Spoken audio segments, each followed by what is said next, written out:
Histoire. Le passage de Mbiyé. Le petit Mbiyé n'avait que 8 ans, mais son regard était déjà marqué par la solitude. Dans son quartier, il était celui qu'on ne voyait pas. Alors que les autres enfants couraient vers un avenir radieux, Mbiyé restait au bord du chemin, vêtu de ses habits usés, observant les portes se fermer les unes après les autres devant lui. Un soir, sous une pluie battante, il s'est tenu devant la grande porte d'une salle où tout le monde célébrait. Le gardien, d'un geste sec, lui a interdit l'accès. « Ce n'est pas pour toi, petit, reste dehors. » Mbiyé s'est assis sur le sol humide, les larmes coulant sur ses joues, et a murmuré « Seigneur, n'y a-t-il donc aucun chemin pour moi ?» Pendant des mois, Mbiyé n'a pas laissé l'amertume gagner son cœur. Il passait ses journées à servir les autres avec humilité et à prier dans le secret. Il ne cherchait plus à forcer les portes des hommes, il attendait que le maître des temps ouvre la sienne.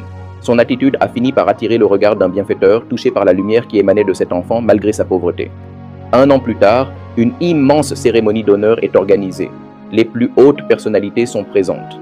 Soudain, une voiture s'arrête devant le tapis rouge. La portière s'ouvre sur un jeune garçon rayonnant, transformé, habillé avec une élégance royale.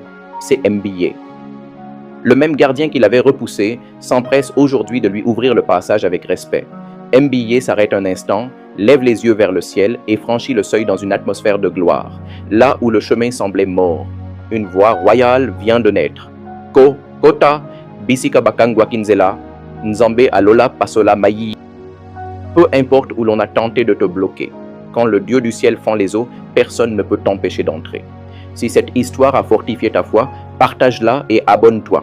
À bientôt pour une nouvelle Gospel Story.